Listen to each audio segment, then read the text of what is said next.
Hello friends, welcome to study junction. Study junction में एक बार फिर से आप सभी का स्वागत है एक नए वीडियो में। सभी को राधे राधे, गुड मॉर्निंग।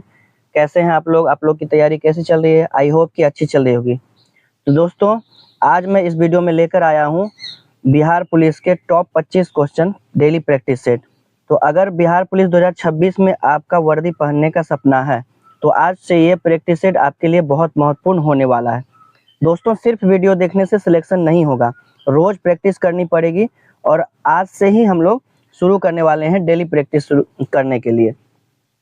तो जिसका भी बिहार पुलिस 2026 में वर्दी पहनने का सपना है तो आप हमारे डेली प्रैक्टिस सेट से जुड़ जाइए।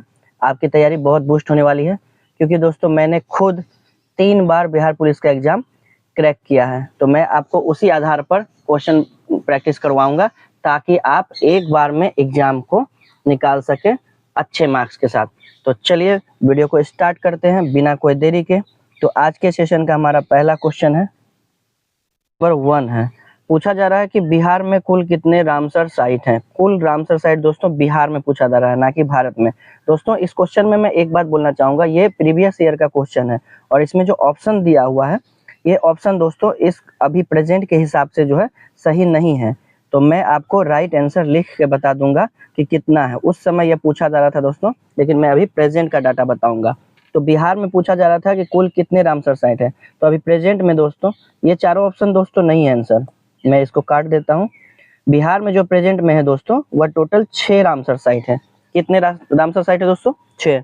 तो आपका जो राइट आंसर है वो 6 होगा। ऑप्शन जो ये थे दोस्तों इसमें इस क्वेश्चन का, ये ऑप्शन पिछले प्रीवियस ईयर के हिसाब से ऑप्शन थे, तो आप लोग इसको ध्यान में नहीं रखिएगा, मैं पहले ही काट दे रहा हूँ। और दोस्तों मैं एक बात और बोलना चाहूँगा कि अगर मुझसे किसी भी क्वेश्चन में लिखने में या बोलने में अगर गलती हो जाती है तो आप लोग प्लीज़ कमेंट करके बताइएगा कि आपका ये नंबर क्वेश्चन पे इस जगह पॉइंट जो है गलत है, तो मैं उसको सही कर दूंगा। तो अगर मुझसे गलती हो जाएगी तो मैं आपको सॉरी भी बोलूँगा। बढ़ते हैं दोस्तों इंपॉर्टेंट फैक्ट की तरफ कि बेगूसराय स्थित कांवर झील जो है, कांवर झील कहाँ पे दोस्तों? यह क्वेश्चन भी एगो बन रहा है कि बेगूसराय में है। यह बिहार का पहला और एकमात्र रामसर स्थल है जिसे 2020 में शामिल किया गया। बहुत ही इंपॉर्टेंट क्वेश्चन है दोस्तों, इंपॉर्टेंट फैक्ट है कि 2020 को आप लोग ध्यान में रखिएगा कि रामसर में जो है बिहार का जो कांवर झील है बेगूसराय का, यह कब शामिल किया गया था रामसर साइट में? तो 2020 में। तो इसका जो राइट आंसर है दोस्तों वो 6 होगा। अभी प्रेजेंट में बिहार में जो है 6 रामसर साइट है।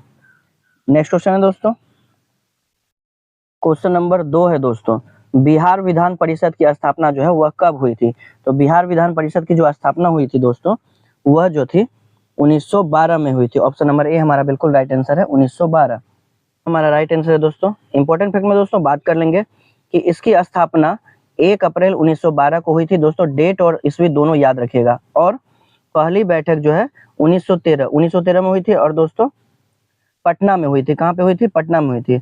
इसे जो है यह राज्य का उच्च सदन है दोस्तों, इसे जो है राज्य का उच्च सदन कहा जाता है। तो ऑप्शन नंबर ए हमारा बिल्कुल राइट आंसर है इस क्वेश्चन का। नेक्स्ट क्वेश्चन है दोस्तों, क्वेश्चन नंबर 3 है दोस्तों, पराग कणों का एक पुष्प से दूसरे पुष्प तक स्थानांतरण किस माध्यम में होता है? पराग कणों का एक पुष्प से दूसरे पुष्प तक स्थानांतरण जो है दोस्तों किस माध्यम में होता है? तो यह ऑप्शन नंबर डी बिल्कुल राइट आंसर है दोस्तों, उपरोक्त सभी माध्यम में। यानी कि दोस्तों वायु, कीट और जल तीनों माध्यम में जो है पराग कणों का एक पुष्प से दूसरे पुष्प तक स्थानांतरण होता है। इंपॉर्टेंट फैक्ट में दोस्तों देख लेंगे कि इस प्रक्रिया को परागन यानी पॉलिनेशन कहते हैं और मधुमक्खियां, तितलियां परागन में सबसे महत्वपूर्ण भूमिका निभाती है। तो ऑप्शन नंबर डी जो है इस क्वेश्चन का बिल्कुल राइट आंसर है। नेक्स्ट क्वेश्चन है दोस्तों, क्वेश्चन नंबर 4 है दोस्तों, रात दिन में कौन सा समास है? यह समास का क्वेश्चन दोस्तों ध्यान रखिएगा, हिंदी से भी बिहार पुलिस में बहुत क्वेश्चन पूछा जाएगा। तो रात दिन में जो है दोस्तों वह इसमें कौन सा समास है? तो इसमें जो है दोस्तों द्वंद्व समास है। ऑप्शन नंबर बी हमारा बिल्कुल राइट आंसर है, द्वंद्व समास। इसको पहचानने का नियम यह है दोस्तों कि 2 वर्ड जो दिए रहते हैं उसके बीच में जो है योजक चिन्ह इस टाइप का ये दिया रहता है, जो यहाँ पे दोस्तों दिया हुआ है, योजक चिन्ह बोलते हैं इसको, यह दिया हुआ रहता है। और इसमें दोनों पद जो होते हैं वो प्रधान होते हैं, जैसे रात और दिन 2 पद है, ये दोनों प्रधान है। तो ऑप्शन नंबर बी हमारा बिल्कुल राइट आंसर है। इंपॉर्टेंट फैक्ट में दोस्तों बात कर लेंगे कि द्वंद्व समास में दोनों पद प्रधान होता है, जो मैंने अभी आप लोगों को ऊपर बताया दोस्तों, और उनके बीच अक्सर जो है योजक चिन्ह, इसके बारे में मैंने यहाँ पे बता दिया दोस्तों आपको कि इसको योजक चिन्ह कहा जाता है, इसका प्रयोग किया जाता है। तो आप लोग इसको भी एक्स्ट्रा फैक्ट में याद रखेंगे। नेक्स्ट क्वेश्चन दोस्तों, क्वेश्चन नंबर 5 है दोस्तों, इतिश्री होना मुहावरे का सही अर्थ क्या है? इतिश्री होना मुहावरा जो है दोस्तों, इसका सही अर्थ क्या है? तो इसका सही अर्थ होता है समाप्त होना। ऑप्शन नंबर बी हमारा बिल्कुल राइट आंसर। समाप्त होना भी बोल सकते हैं दोस्तों, या अंत होना भी बोल सकते हैं। समाप्त होना भी बोल सकते हैं या अंत होना भी। तो ऑप्शन नंबर बी हमारा बिल्कुल राइट आंसर है। एक्स्ट्रा फैक्ट में दोस्तों बात कर लेंगे कि इसका अर्थ किसी कार्य का समापन होना। इसके विपरीत श्री गणेश करना, श्री गणेश भी दोस्तों एक मुहावरा है, इसका अर्थ होता है शुरू करना। तो आप लोग इसको भी एक्स्ट्रा फैक्ट में याद रखिएगा। नेक्स्ट क्वेश्चन है दोस्तों, क्वेश्चन नंबर 6 है दोस्तों, विद्युत आवेश का एसआई मात्रक जो होता है वह क्या होता है? विद्युत आवेश का जो एसआई मात्रक होता है दोस्तों, वह क्या होता है? वह कूलम होता है। ऑप्शन नंबर सी हमारा बिल्कुल राइट आंसर है, कूलम। इंपॉर्टेंट फैक्ट में दोस्तों बात कर लेंगे कि कूलम को हम लोग सी से डिनोट करते हैं। ये विद्युत आवेश की इकाई है। एक इलेक्ट्रॉन पर 1.6 × 10⁻19 कूलम ऋण आवेश होता है। ऋण आवेश का मतलब है दोस्तों यहाँ पर कि वह माइनस चार्ज है। तो इसको भी आप लोग इंपॉर्टेंट फैक्ट में याद करते चलेंगे। ऑप्शन नंबर सी हमारा बिल्कुल राइट आंसर है इस क्वेश्चन का। नेक्स्ट क्वेश्चन है दोस्तों, क्वेश्चन नंबर 7, भारतीय संविधान के किस अनुच्छेद में जो है ग्राम पंचायतों का उल्लेख है? भारतीय संविधान का कौन सा ऐसा अनुच्छेद है जिसमें कि ग्राम पंचायत का उल्लेख है? तो ऑप्शन नंबर बी जो है इसका बिल्कुल राइट आंसर है, अनुच्छेद 40। अनुच्छेद 40 में जो है ग्राम पंचायतों का उल्लेख है। इंपॉर्टेंट फैक्ट में दोस्तों देख लेंगे कि अनुच्छेद 40 राज्य को ग्राम पंचायतों का गठन का निर्देश देता है। इसे गांधीवादी सिद्धांत, दोस्तों ये भी आप याद रखेंगे कि इसे गांधीवादी सिद्धांत भी कहा जाता है। तो ऑप्शन नंबर बी हमारा बिल्कुल राइट आंसर है। दोस्तों मैं आप लोगों को वही सब क्वेश्चन करवाऊंगा जो कि एग्जाम ओरिएंटेड है और जो एग्जाम में बार बार रिपीट होता है, और आपके एग्जाम में भी आने वाले मंथ में जो एग्जाम होने वाले हैं मद्य निषेध के, उसमें भी ये क्वेश्चन रिपीट होंगे, मैं आपको गारंटी देता हूँ। बस मैं जितना बोलता हूँ आप उतना ही कीजिए, आपका रिजल्ट 100% होगा, आप मुझसे गारंटी ले लीजिए। नेक्स्ट क्वेश्चन है दोस्तों, क्वेश्चन नंबर 8 है दोस्तों, इनकलाब जिंदाबाद का नारा किसने दिया था? इस क्वेश्चन का आंसर दोस्तों बहुत कोई अभी गलत भी मार सकते हैं, आप लोग भी गलत मार सकते हैं। यहाँ पे सब तो हाईलाइटेड है कि इनकलाब जिंदाबाद का नारा सब जानते हैं कि भगत सिंह ने दिया था, भगत सिंह ने दिया था। लेकिन दोस्तों मैं इस क्वेश्चन में एक फैक्ट बताना चाहूंगा कि इनकलाब जिंदाबाद का जो नारा था यह मूल रूप से हसरत मोहानी, ऑप्शन नंबर सी, हसरत मोहानी जो है इसने दिया था। लेकिन इसे जो है लोकप्रिय बनाने का जो श्रेय जाता है दोस्तों वह भगत सिंह को जाता है। इस नारा को लोकप्रिय बनाने का जो श्रेय जाता है वह भगत सिंह को जाता है दोस्तों। तो इस फैक्ट को आप लोग याद रखिएगा कि इनकलाब जिंदाबाद का नारा देखते ही ऑप्शन नंबर बी टिक कर दिए भगत सिंह, तो आपका दोस्तों यहीं पे मेरिट रुक जाएगा। आपको क्वेश्चन को समझना है कि अगर हसरत मोहानी और भगत सिंह दोनों दिया गया ऑप्शन में, तो आपको ये फैक्ट याद रखना है कि हसरत मोहानी द्वारा लिखा गया था और मूल रूप से इसको लोकप्रिय बनाने का जो श्रेय जाता है वो भगत सिंह को जाता है। तो ऑप्शन नंबर सी बिल्कुल राइट आंसर है इस क्वेश्चन का। इंपॉर्टेंट फैक्ट में दोस्तों बात कर लेंगे कि यह नारा मूल रूप से हसरत मोहानी द्वारा लिखा गया था जो मैंने बताया, लेकिन इसे भगत सिंह ने लोकप्रिय बनाया। ये दोस्तों बहुत इंपॉर्टेंट बात है, ये याद रखिएगा कि भगत सिंह ने इसको लोकप्रिय बनाया था। तो इस क्वेश्चन का आंसर है ऑप्शन नंबर सी बिल्कुल राइट है। नेक्स्ट क्वेश्चन है दोस्तों, क्वेश्चन नंबर 9 है दोस्तों, साइंस का क्वेश्चन है कि कौन सा विटामिन जल में जो है घुलनशील है? इनमें से कौन सा विटामिन जल में जो है घुलनशील है? तो ऑप्शन नंबर बी हमारा बिल्कुल राइट आंसर है। जो विटामिन बी है दोस्तों ये जल में घुलनशील है। इंपॉर्टेंट फैक्ट में दोस्तों बात कर लेंगे कि विटामिन बी और सी जल में घुलनशील होते हैं, जबकि ए, डी, ई, के ये जो है वसा यानी फैट में घुलनशील होते हैं। तो एक्स्ट्रा फैक्ट में आप लोग इसको भी याद रखेंगे दोस्तों। बढ़ते हैं नेक्स्ट क्वेश्चन की ओर। नेक्स्ट क्वेश्चन है हमारा नंबर 10 है दोस्तों, सौरमंडल का सबसे चमकीला ग्रह, सौरमंडल का जो सबसे चमकीला ग्रह है दोस्तों वो कौन सा है? सौरमंडल का सबसे चमकीला ग्रह जो है वो शुक्र है दोस्तों। ऑप्शन नंबर बी हमारा बिल्कुल राइट आंसर है शुक्र। और शुक्र को ही दोस्तों भोर का तारा और सांझ का तारा भी कहा जाता है, यानी मॉर्निंग स्टार और इवनिंग स्टार जो है यह शुक्र ग्रह को ही कहा जाता है। इंपॉर्टेंट फैक्ट देख लेते हैं दोस्तों कि शुक्र यानी इसको इंग्लिश में वीनस कहते हैं। दोस्तों आप लोग इंग्लिश नाम भी याद रखिएगा, कभी कभी इंग्लिश नाम भी दिया रहता है। शुक्र को वीनस कहा जाता है, इसे भोर का तारा और सांझ का तारा भी कहा जाता है, मैंने आपको ऊपर अभी बताया। और यह सबसे गर्म ग्रह भी दोस्तों, यह बहुत वीवीआई पॉइंट है दोस्तों, इसको आप लोग याद रखिएगा कि शुक्र ग्रह जो यह सबसे गर्म ग्रह है। आपके लिए दोस्तों एक क्वेश्चन मैं छोड़ रहा हूँ, आप लोग कमेंट में आंसर दीजिएगा कि लाल ग्रह के नाम से किस ग्रह को जाना जाता है? क्वेश्चन सुन लीजिए, लाल ग्रह के नाम से किस ग्रह को जाना जाता है? आप लोग कमेंट में इसका आंसर दीजिएगा। बढ़ते हैं नेक्स्ट क्वेश्चन की ओर। नेक्स्ट क्वेश्चन हमारा नंबर 11 है दोस्तों, सत्यार्थ प्रकाश पुस्तक के लेखक जो है वह कौन है? सत्यार्थ प्रकाश पुस्तक के लेखक कौन है? तो यह ऑप्शन नंबर बी हमारा बिल्कुल राइट आंसर है। स्वामी दयानंद सरस्वती जो है वह सत्यार्थ प्रकाश पुस्तक के लेखक हैं। इंपॉर्टेंट फैक्ट में दोस्तों देख लेंगे कि स्वामी दयानंद सरस्वती ने 1875 में आर्य समाज, बहुत इंपॉर्टेंट है दोस्तों, मोस्ट वीवीआई, आर्य समाज की स्थापना की थी। उन्होंने ही वेदों की ओर लौटो का ये नारा दिया था। ये भी दोस्तों बहुत मोस्ट इंपोर्टेंट है, ये बार बार पूछा गया है, आप लोग देखते चलिएगा इसको बहुत ध्यान से, ये क्वेश्चन रिपीट होता है कि वेदों की ओर लौटो का नारा भी किसने दिया था, तो स्वामी दयानंद सरस्वती ने दिया था। आर्य समाज की स्थापना किसने की थी, ये भी स्वामी दयानंद सरस्वती ने की थी, और कब की थी, तो 1875 में। तो इस क्वेश्चन का जो आंसर ऑप्शन नंबर बी बिल्कुल राइट है। बढ़ते हैं नेक्स्ट क्वेश्चन की, और नेक्स्ट क्वेश्चन है हमारा क्वेश्चन नंबर 12 है दोस्तों, मौर्य वंश का संस्थापक जो है वह कौन था, मौर्य वंश का संस्थापक कौन था, तो वह चंद्रगुप्त मौर्य था। ऑप्शन नंबर सी हमारा बिल्कुल राइट आंसर है दोस्तों, चंद्रगुप्त मौर्य जो था वह मौर्य वंश का संस्थापक था। इंपॉर्टेंट फैक्ट में दोस्तों देख लेंगे कि चंद्रगुप्त मौर्य ने चाणक्य की सहायता से अंतिम नंद शासक धनानंद को हराकर मौर्य साम्राज्य की स्थापना की थी। ये दोस्तों इंपॉर्टेंट फैक्ट बहुत ही महत्वपूर्ण है। मैं आपके हर क्वेश्चन में इंपॉर्टेंट फैक्ट इसलिए देता हूं क्योंकि आपको एक क्वेश्चन के साथ साथ कम से कम 2 से 3 क्वेश्चन क्लियर हो जाए और 2 से 3 क्वेश्चन की तैयारी एक ही क्वेश्चन में हो जाए, इसलिए मैं दोस्तों इंपॉर्टेंट फैक्ट लगाता हूं आप लोगों के लिए। तो इस क्वेश्चन का आंसर जो है वह ऑप्शन नंबर सी है, चंद्रगुप्त मौर्य। नेक्स्ट क्वेश्चन है दोस्तों 13 दोस्तों, टाइफाइड जो है, टाइफाइड किसके कारण होने वाला रोग है दोस्तों, टाइफाइड जो होता है वह किसके कारण होता है, तो वह बैक्टीरिया के कारण होता है। ऑप्शन नंबर बी हमारा बिल्कुल राइट आंसर है दोस्तों, बैक्टीरिया के कारण जो है टाइफाइड होता है। इंपॉर्टेंट फैक्ट में दोस्तों देख लेंगे कि यह जो है साल्मोनेला टाइफी के नामक जीवाणु के कारण होता है, यानी जीवाणु को दोस्तों बैक्टीरिया भी करते हैं, इंग्लिश में आपको याद रखिएगा बैक्टीरिया भी कहते हैं इसे, और यह दूषित पानी और दूषित भोजन से फैलता है। यानी कि जो टाइफाइड होता है दोस्तों ये कैसे फैलता है, दूषित पानी पीने से और दूषित भोजन करने से जो है टाइफाइड फैलता है। तो ऑप्शन नंबर बी हमारा बिल्कुल राइट आंसर है इस क्वेश्चन का। नेक्स्ट क्वेश्चन है दोस्तों क्वेश्चन नंबर 14 है दोस्तों, भारत के किस राज्य में कांजीरंगा राष्ट्रीय उद्यान, मोस्ट वीवीआई क्वेश्चन दोस्तों, मोस्ट वीवीआई, भारत के किस राज्य में जो है कांजीरंगा राष्ट्रीय उद्यान जो है पाया जाता है, तो ऑप्शन नंबर बी जो हमारा बिल्कुल राइट आंसर है, असम में। असम में जो है कांजीरंगा राष्ट्रीय उद्यान है।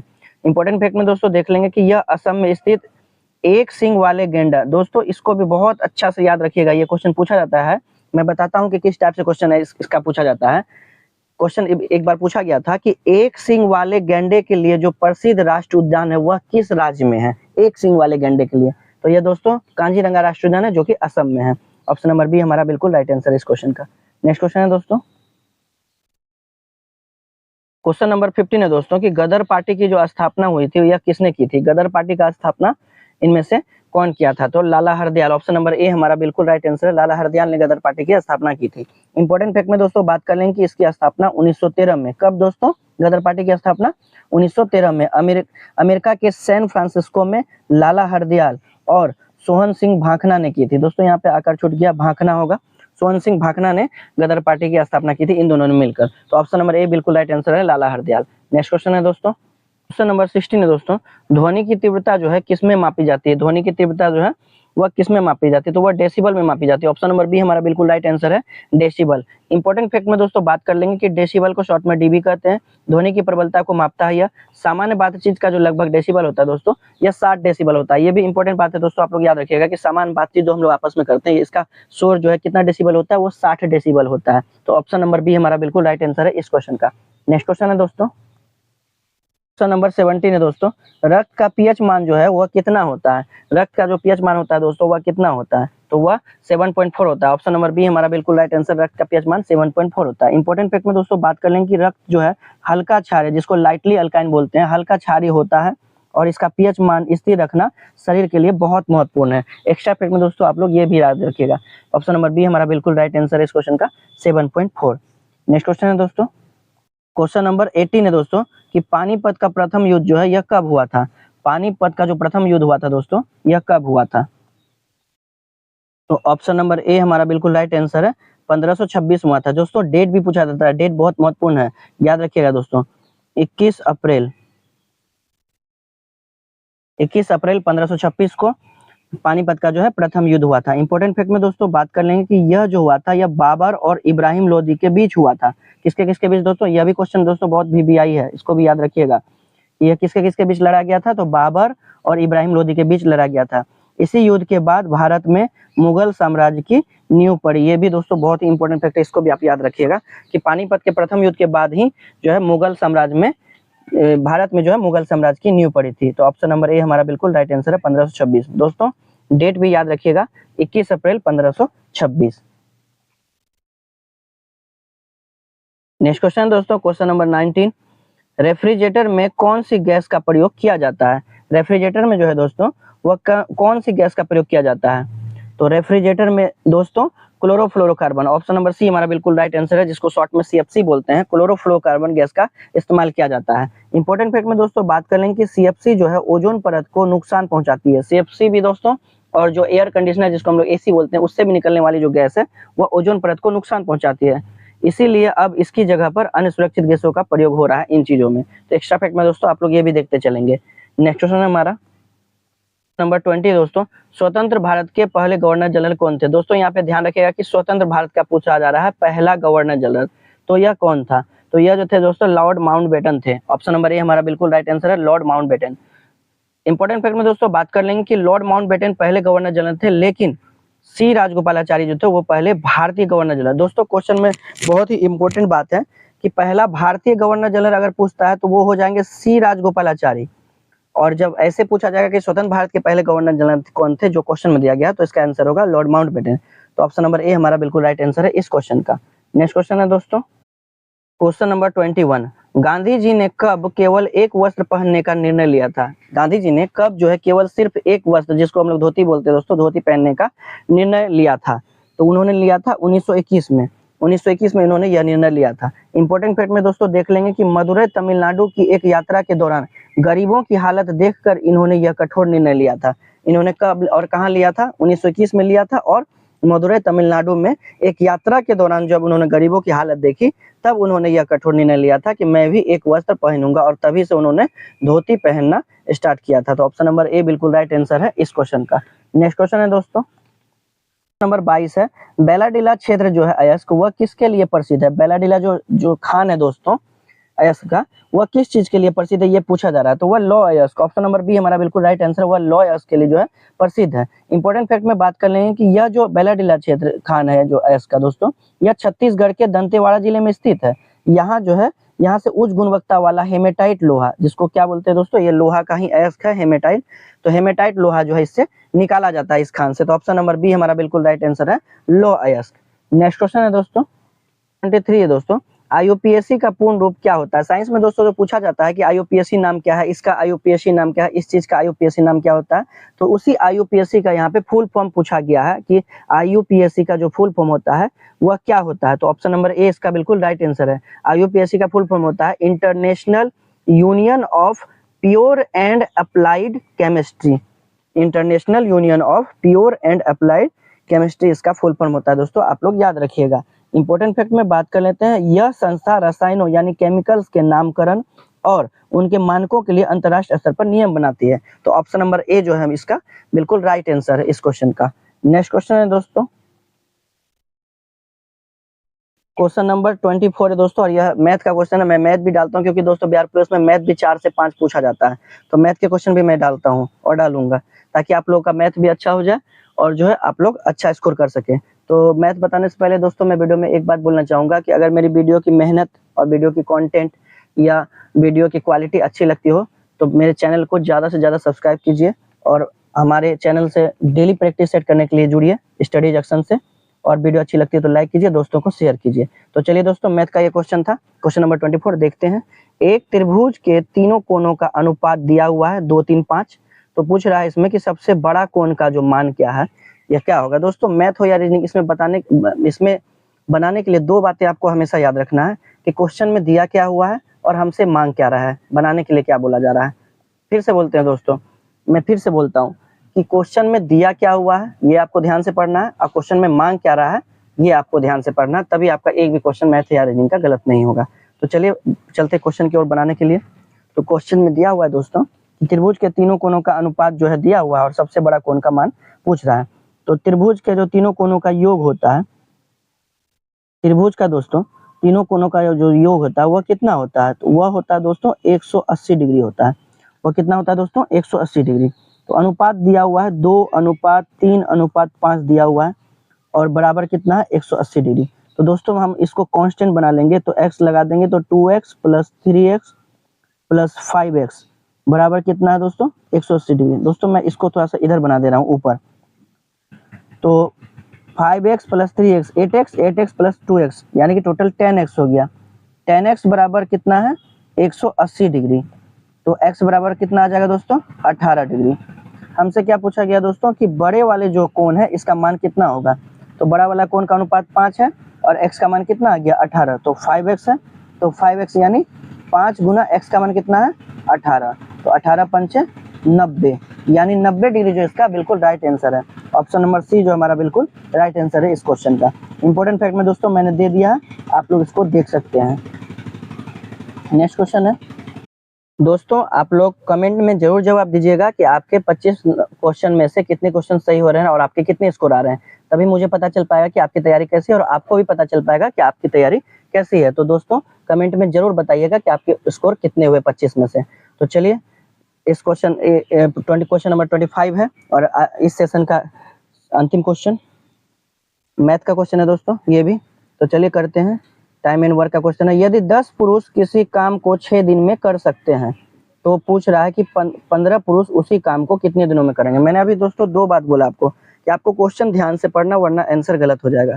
क्वेश्चन में बोल क्या रहा है और क्वेश्चन में मांगा क्या गया है, ये आपको दोनों बात को ध्यान से पढ़ना होगा हर चीज में, चाहे मैथ हो या रीजनिंग हो। तो दिया हुआ है कि 10 पुरुष किसी काम को 6 दिन में कर सकते हैं और 15 पुरुष उसी काम को कितने दिन में करेंगे। तो इसमें दोस्तों हम लोग M1D1 का फॉर्मूला लगाएंगे दोस्तों, M1 इंटू D1 का फॉर्मूला लगाएंगे दोस्तों, इसमें बराबर M2D2, इसका दोस्तों हम लोग फॉर्मूला लगाएंगे। तो M1 हम यानी कि पुरुष जो है दोस्तों पूछा जा रहा है कि M1 कितना है, M1 जो है दोस्तों M1D1 M2D2।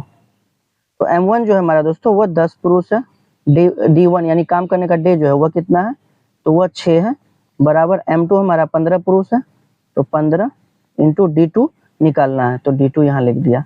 तो दोस्तों जब बीच में बराबर का साइन रहता है तो हम लोग सीधा सीधा ऊपर ऊपर नीचे नीचे काट सकते हैं। तो चलिए काटते हैं। 15 5 तिया 15, 5 दूना 10 और 3 दूना 6, 2 इंटू 2 यानी 4, यानी जो दोस्तों D2 का मान जो है हमारा वह 4 आ गया। तो ऑप्शन नंबर ए जो है हमारा बिल्कुल राइट आंसर है इस क्वेश्चन का। इंपॉर्टेंट फैक्ट में दोस्तों मैंने दे दिया कि कैसे फॉर्मूला पे बैठा के आपको करना है, तो आप लोग इसको देखकर सीख सकते हैं। तो दोस्तों ये थे आज के सेशन के टोटल 25 क्वेश्चन। आप लोग कमेंट में स्कोर जरूर बताइएगा कि आप लोगों के 25 क्वेश्चन में से कितने क्वेश्चन सही हुए हैं। ऐसे ही रोज प्रैक्टिस सेट पाने के लिए हमारे चैनल स्टडी जंक्शन को सब्सक्राइब कीजिए और ज़्यादा से ज़्यादा लाइक कीजिए और अपने दोस्तों के पास शेयर कीजिए। तो आज का सेशन दोस्तों यहीं पे समाप्त करता हूँ।